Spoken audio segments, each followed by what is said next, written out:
right, here we go, and welcome back into the Rocky Top Insider post-game show. Tennessee basketball takes a victory against Ole Miss here tonight, right here on the very court. Ryan Shumpert, Rick Butler from RTI here with you. Ryan, Tennessee wins by a score of 66 to 60.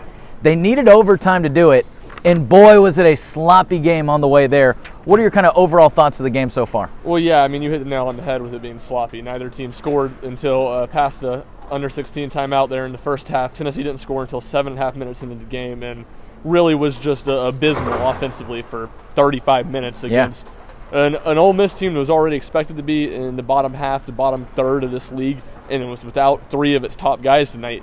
It was a really bad performance by Tennessee, but with all that said, at the end of the day, when you're able to find a way to win a game where you played that poorly, it leaves a completely different taste in your mouth coming out of it than it would be if you lost that game. You go from where does this rank in the worst losses of the Rick Barnes era to you didn't play good, you got it past you, you were able to win with defense and headed into an LSU game Saturday. It's just a massive matchup. Yeah, and you know, one of the things that actually you and I were talking about during the game was as those final couple of minutes started to wind down and you started to get around 3 minutes on the clock, 2 minutes on the clock before overtime had hit, we were actually looking at each other saying, hey, you know what, this actually feels like a little bit of the inverse of the Alabama game, right?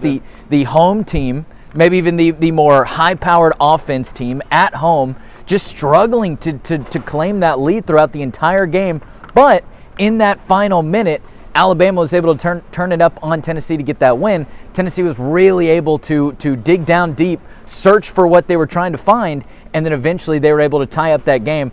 Almost had a look to win. Rick Barnes said after the game he really wanted Kennedy Chandler to drive to the basket there, maybe even try to draw a foul, but nonetheless, Tennessee was able to extend it to overtime, get the victory there. So Tennessee gets the win. But let's talk about Tennessee's leading scorer on the night, Santiago Vescovi, 17 points. I really feel like he has been able to come into his own this year. One of the biggest things from that, his conditioning. Seems like this guy can fly around the court all the time, any part of the game. What were you impressed by with him tonight? Yeah, I think it's twofold when you talk about Vescovi and how much he's grown. Defensively, I think a lot of it goes to him being in better shape. And I mean, it kind of makes sense. Barnes talked about it post-game, but he shows up his first year at the end of December, plays a game 7 days later. Last year he has COVID, so he doesn't even come back, I think, until really later than about any Tennessee player did, back in August, until he came back from Uruguay. So this is the first year he's had a full offseason, a full preseason practice that is normal to get him, you know, kind of in this level of shape. And it's night and day what he's able to do defensively than it was certainly 2 years ago, but even last year. But then on the other end, he's gotten better on offense. I think a lot of that goes into him not having to play point guard all the time, not having to handle the ball. And he's gotten much better at finishing at the basket. Tonight it was more about the three-pointers than it was finishing at the basket. But three huge moments in the game from him. Right at the under 4 timeout there, or at the end of the game, he hits an and 1 3. Tennessee seemed dead at that point. Down 7. It had no life in this building. Gets it going. He hits the 3 to tie the game right at about the minute mark. And then great anticipation to jump a pass there in overtime. He hits a pull-up 3, puts Tennessee up by 3. Tennessee didn't trail again after that.